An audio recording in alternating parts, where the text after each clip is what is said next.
Hello students, welcome to our YouTube channel. आज हम लोग क्लास 11th का एक्सरसाइज 2.2 करने जा रहे हैं बच्चों। प्रीवियस लेक्चर में हमने बेसिक किया था रिलेशन से रिलेटेड। चलिए चलते हैं एक्सरसाइज सेकंड पर। फर्स्ट क्वेश्चन है बच्चों, let a is equal to 1 2 3 up to 14 define a relation r from a to a by r is equal to x, y।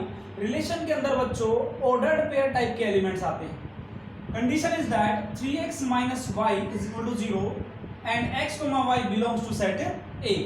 Find its domain, codomain and range. देखिए बच्चों, मैंने इस condition को convert करके ऐसा लिख लिया, y को मैं इधर ले आया, 3x is equal to y।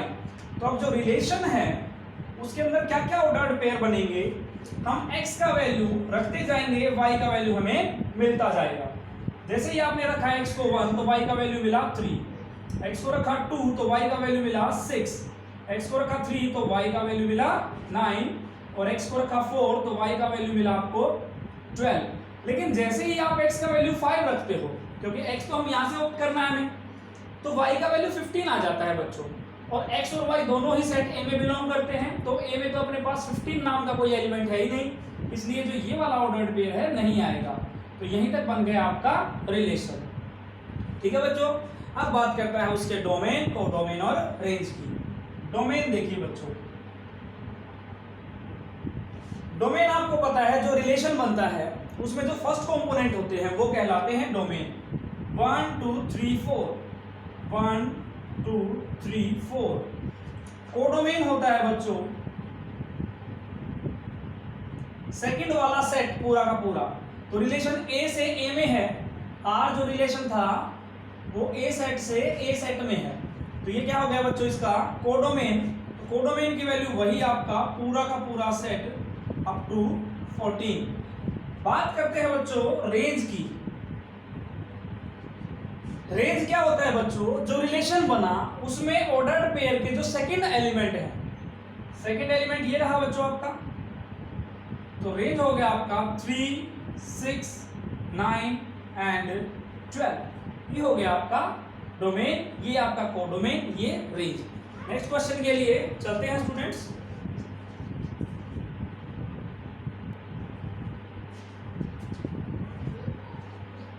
Next है बच्चों question number 3, let A be a set 1 2 3 5, B is a set 4 6 9।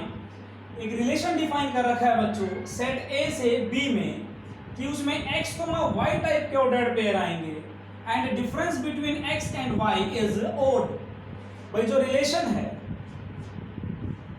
वो इस तरीके से डिफाइन कर रखा है बच्चों कि उसमें x, y टाइप के ऑर्डर्ड पेयर आएंगे such that x minus y is odd.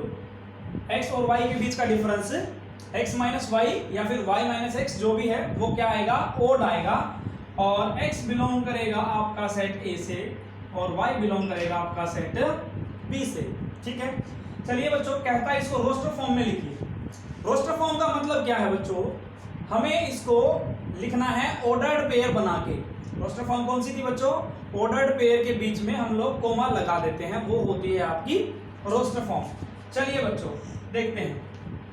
देखो आपको ये तो पता ही है बच्चों कि ऑड नंबर के लिए कंडीशन क्या है, दो नंबर्स का जो डिफरेंस है ओड कब आएगा, जब एक नंबर आपका इवन हो जाए और दूसरा नंबर ओड। यस और नो, या फिर आप यहां से उठा करके ऑर्डर्ड पेयर आप चेक भी कर सकते हो।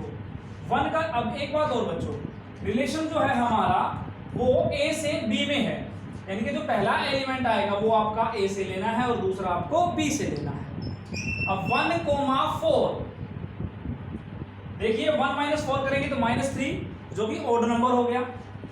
अब 1 का रिलेशन 6 के साथ 1,6, वैसे भी आप देख सकते हो इनमें से एक नंबर ओड है और एक नंबर इवन है, तो डिफरेंस हमेशा क्या आएगा बच्चों, ओड आएगा। अब 1,9 नहीं कर सकते, अगर मैं 1,9 करूंगा तो दोनों नंबर क्या हो गए, ओड। दो ओड नंबर का जो डिफरेंस है वो क्या आ गया बच्चों, इवन। हमें तो क्या चाहिए, ओड। सेकेंड एलिमेंट 2 के ऊपर आइए, 2 4 के साथ नहीं बना सकता क्योंकि दो इवन का डिफरेंस क्या होता है, इवन। 2 6 के साथ नहीं बना सकता, 2 9 के साथ बना देगा। 2 किसके साथ बना देगा बच्चों, 9 के साथ। अब 3 पे आ जाइए, 3 4 के साथ बना देगा क्योंकि एक ओड है और एक इवन। 3 जो है 6 के साथ बना देगा बिकॉज एक ओड है और एक इवन, लेकिन 3 9 के साथ नहीं बना सकता ऑर्डर्ड पेयर बिकॉज दोनों ही क्या हो गए ओड। 5 पे चलते हैं, 5 जो है 4 के साथ बना देगा बिकॉज एक ओड है और एक इवन। 5 जो है 6 के साथ पेयर बना देगा, एक ओड एक इवन। 5 9 के साथ नहीं बना सकता, दोनों ओड। ठीक है बच्चों, तो ये हो गया हमारा रोस्टर फॉर्म। नेक्स्ट क्वेश्चन के लिए चलते हैं बच्चों।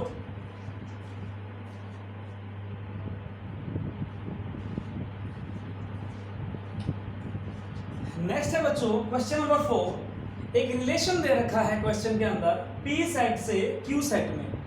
P का रिलेशन है Q के साथ, तो जो R रिलेशन दिया है बच्चों वो P से Q सेट में दिया है। हमें लिखना है रिलेशन को सेट बिल्डर फॉर्म में। ये कौन सा फॉर्म है बच्चों? Arrow diagram. Set builder form में लिखने के लिए कह रहा है और फिर कह रहा है उसका डोमेन और रेंज निकालो। चलिए बच्चों, भाई आपको पता है कि रिलेशन के अंदर हमेशा ऑर्डर्ड पेयर टाइप के एलिमेंट आते हैं और अब इस कंडीशन को सेटिस्फाई कर रहे हो। देखिए बच्चों, यहां पर अगर 5 है तो यहां पर 3 है, यानी कि जो x का वैल्यू है, इधर वाला वैल्यू है, वो इधर वाले से 2 ज्यादा है। इधर भी और इधर भी। अगर मैं पहला एलिमेंट मैंने किसका लिया बच्चों? x का, तो जो x का वैल्यू है मेरा वो इस वाले से 2 ज्यादा है, यानी कि मैं ऐसा लिख सकता हूं कि x - 2 करने पर मुझे y मिल जाता है। यस और नो? भाई इधर वाला वैल्यू इधर वाले से हमेशा ही, ये वाला वैल्यू आपका x का है, ये वाला वैल्यू आपका y का है। इधर वाला वैल्यू हमेशा ही इधर वाले से 2 मोर है। This value is 2 more than this one. तो इस वाले वैल्यू में से मैं अगर 2 माइनस कर दूंगा तो मेरा ये वाला वैल्यू आ जाएगा। आप चेक करके देखिए, आप x की जगह जब 5 रखोगे तो y का वैल्यू आ जाएगा 3, बिल्कुल सही बात है। जब आप x की जगह 6 रखोगे तो y का वैल्यू आ जाएगा 4, बिल्कुल सही बात है। जब आप x की जगह 7 रखोगे तो y का वैल्यू आ जाएगा 7 - 2 5, यानी कि रिलेशन बन गया हमारा x - 2 = y। आप इसी चीज को ऐसे भी सोच सकते थे बच्चों कि इधर वाले में मैं अगर 2 ऐड कर दूं तो इधर वाला वैल्यू कैसे आता है? जब इधर वाले में 2 ऐड कर दिया जाए, तो दोनों का मतलब तो एक ही है बच्चों। आप इसको ऐसे लिख लो चाहे ऐसे लिख लो। Condition is that x belong करता है किससे बच्चों? P सेट से, और y बिलोंग करता है बच्चों किससे? Q सेट से। ठीक है, नेक्स्ट पार्ट में पूछता है find domain and range. Domain of R and range of R, हमें दोनों चीजें बतानी है बच्चों। डोमेन जैसा कि आपको पता है, जो रिलेशन बना उसका जो फर्स्ट सेट है कनेक्टेड 5 6 7 जो है इसका डोमेन का पार्ट हो गया, और रेंज आपका 3 4 5 इसका रेंज हो गया। ठीक है बच्चों, नेक्स्ट क्वेश्चन के लिए चलते हैं।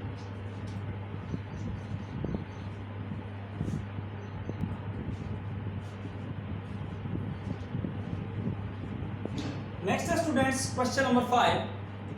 Let A be a set 1 2 3 4 6. Let R be a relation on A defined by A, B type के ऑर्डर्ड पेयर आएंगे रिलेशन के अंदर। Condition is that B is exactly divisible by A. B जो है बच्चों A से पूरा पूरा डिवाइड होता हो। कंप्लीटली डिवाइड होने का मतलब ये है बच्चों, जब आप एक इंटीजर क्वांटिटी को दूसरे इंटीजर से डिवाइड कराते हो तो रिजल्ट है जो क्वोशेंट है वो एक इंटीजर बच जाए, अदर इट इज पॉजिटिव और नेगेटिव। बट हमारे पास यहाँ पर सारे केसेस पॉजिटिव के हैं, तो चलिए देखते हैं रिलेशन क्या बनता है हमारा। देखिए बच्चों, जो सभी के सभी A, B हैं वो हमने लेने हैं सेट A से। कहां से लेने हैं? सेट A से। तो जो कोई भी एलिमेंट है वो स्वयं को तो डिवाइड करता ही है बच्चों। 1 डिवाइड करता है 1 को, 2 डिवाइड करता है 2 को, 3 डिवाइड करता है 3 को। तो ऐसे ऐसे सबसे पहले 1, 1 2, 2 3, 3 4, 4 एंड 6, 6। तो ये तो बन गए बच्चों हमारे ऑर्डर्ड पेयर, बिल्कुल ठीक है। अब नेक्स्ट ये देखो, कहता है B जो है यानी कि बाद वाला जो एलिमेंट है पहले वाले से एग्जैक्टली डिवाइड होना चाहिए। तो अगर मैं A को 1 रख के चलूं तो बेटा 1 तो सभी को डिवाइड करता है। 1, 1 ऑलरेडी ले चुके हैं, तो 1 2 को भी डिवाइड करता है, और सॉरी सेट में लिख दिया था, ऑर्डर्ड पेयर में लिखेंगे। 1 2 को भी डिवाइड करता है, 1 3 को भी डिवाइड करता है, 1 4 को भी डिवाइड करता है, और 1 6 को भी डिवाइड करता है।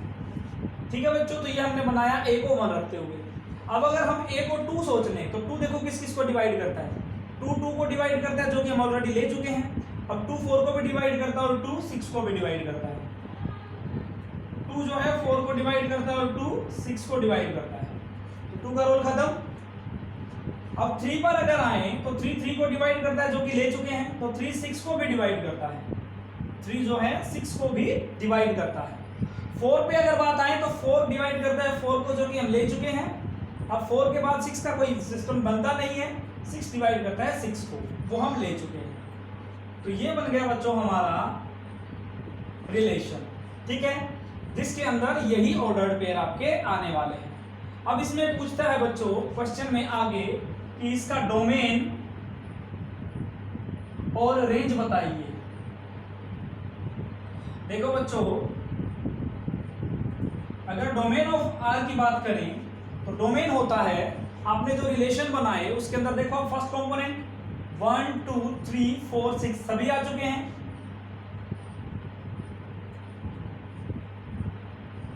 ठीक है बच्चों, अब इसके अगर मैं रेंज की बात करूं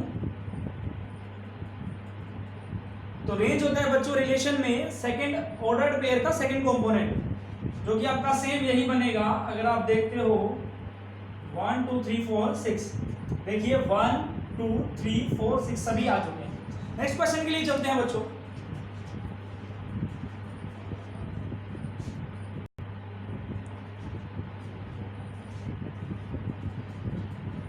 नेक्स्ट है प्यारे बच्चों question number 7, write the relation in roster form. आपको ये रिलेशन दे रखा है x, x cube such that x is a prime number less than 10। तो सबसे पहले बच्चों प्राइम नंबर लेस देन 10 की अगर बात करें तो 1 तो प्राइम में आएगा नहीं बच्चों, 2 3 5 7 9 भी नहीं ले सकते। तो ये हो गया आपके पास prime number less than 10।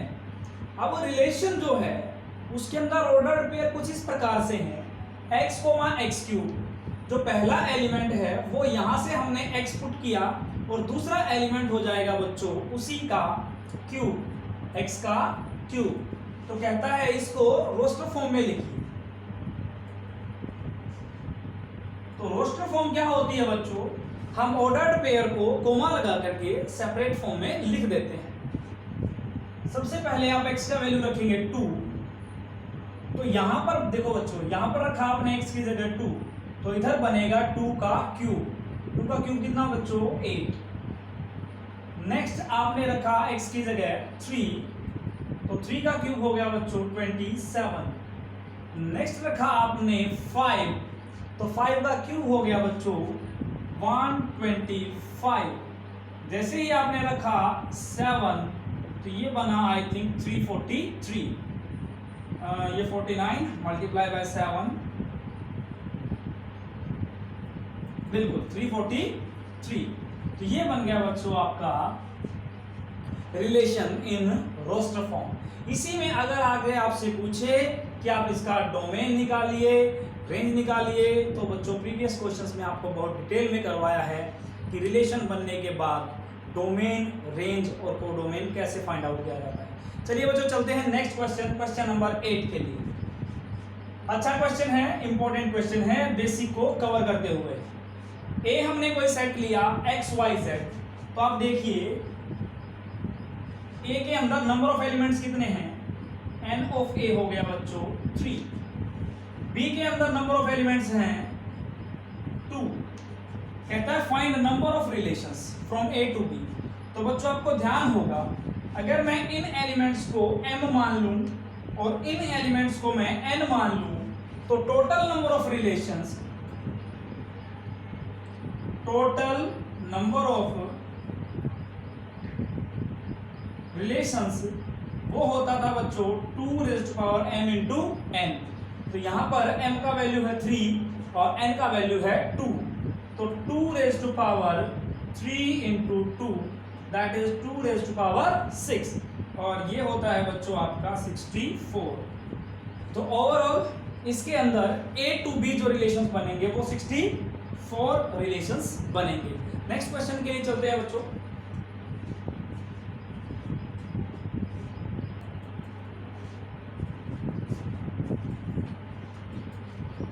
Question number 9 कहता है प्यारे बच्चों, let R be a relation on Z।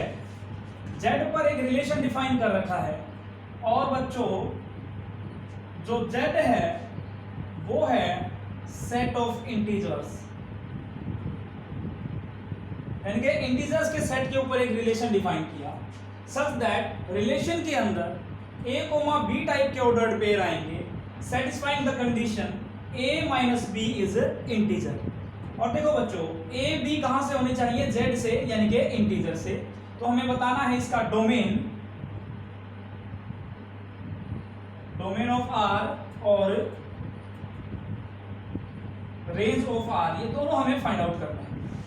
अब ये देखिए बच्चों, जैसे मैंने एक इंटीजर लिया 5 और एक इंटीजर लिया मैंने 7, तो दोनों का डिफरेंस कितना आ जाएगा, -2 या फिर +2, यानी कि difference of 2 integer is always integer.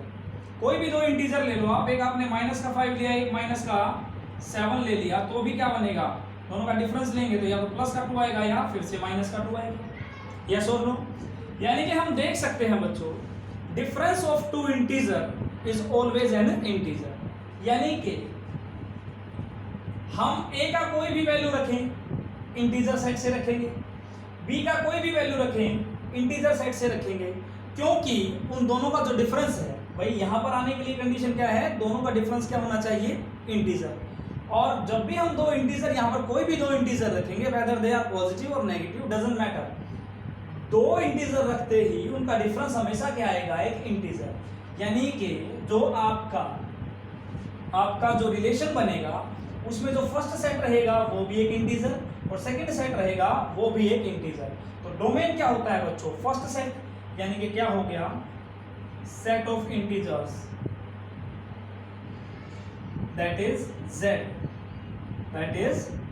Z। Range क्या रहेगा, रिलेशन बनने के बाद जो ऑर्डर्ड पेयर के सेकंड कंपोनेंट होते हैं, सेकंड कंपोनेंट जो होते हैं वो हमारे किसके अंदर आते हैं बच्चों, रेंज के अंदर। और आप देख सकते हो B हम कोई भी इंटीजर रखें, जब हम A को इंटीजर रखेंगे तो B हम कोई भी इंटीजर रखें वो इस कंडीशन को फुलफिल करेगा। तो इसका मतलब जो B है वो भी क्या हो गया, पूरा का पूरा सेट ऑफ इंटीजर्स, यानी कि रेंज भी क्या हुआ आपका